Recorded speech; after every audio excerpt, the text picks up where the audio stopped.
Dewasa ini para investor yang berinvestasi di Bali sebagian besar mengarah pada sektor akomodasi wisata. Hal ini dikarenakan bahwa investasi di sektor akomodasi wisata paling mudah untuk mendapatkan pundi-pundi dolar.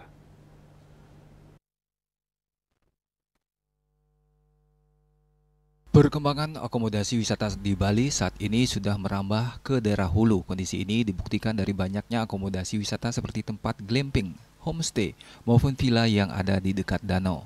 Tak hanya itu, kawasan sungai di Bali juga sudah lebih dulu dimanfaatkan sebagai akomodasi wisata. Sebagian besar kawasan perbukitan di daerah Bedugul juga sudah banyak terdapat akomodasi wisata meskipun tak semasif di Bali Selatan. Dilihat dari segi pertahanan lingkungan, Hulu Bali semestinya menjadi kawasan konservasi. Lingkungan sangat penting untuk dilestarikan, karena nilai yang diberikan oleh sebuah lingkungan dalam kehidupan manusia jauh lebih besar dari nilai dolar yang didapatkan dari membangun akomodasi wisata.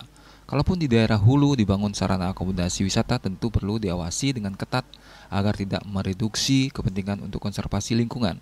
Menurut Ketua Fraksi Gerindra DPRD Badung yang juga Ketua Aliansi Pelaku Pariwisata Marginal Bali, perlu adanya penguatan dari segi regulasi dalam mempertahankan konservasi di kawasan hulu, law enforcement atau penegakan aturan yang ketat dan tegas, serta penguatan supervisi monitoring dan evaluasi yang konsisten.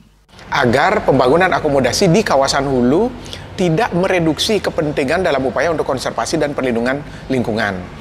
Nah, oleh karena itu juga kita berharap ada perkuatan di 3 hal ya. Yang pertama, penguatan di sektor regulasi. Regulasi kita harus kuat dari perspektif mempertahankan ekosistem dan lingkungan hidup kita di kawasan hulu. Karena kalau kawasan hulu rusak, kita jamin kawasan hilir itu akan menjadi lebih parah. Nah, kedua adalah terkait dengan law enforcement. Jadi dari regulasi itu ada law enforcement, penegakan aturan yang harusnya ketat, tegas, dan menunjukkan marwah atau kewibawaan pemerintah di situ. Kemudian yang ketiga adalah supervisi, monitoring, dan evaluasi yang tidak terputus atau konsisten. Nah, biasanya kelemahan di sektor supervisi, monitoring, dan evaluasi ini mengakibatkan terjadinya resonansi efek pertumbuhan sarana akomodasi di kawasan hulu yang kita contoh sekarang di kawasan hilir kan seperti itu. Orang bisa membangun villa di sini, kemudian orang toleh loh, dia kok bisa? Akhirnya mereka membangun dengan ataupun tanpa izin. Di hulu pun kemudian kondisinya seperti itu.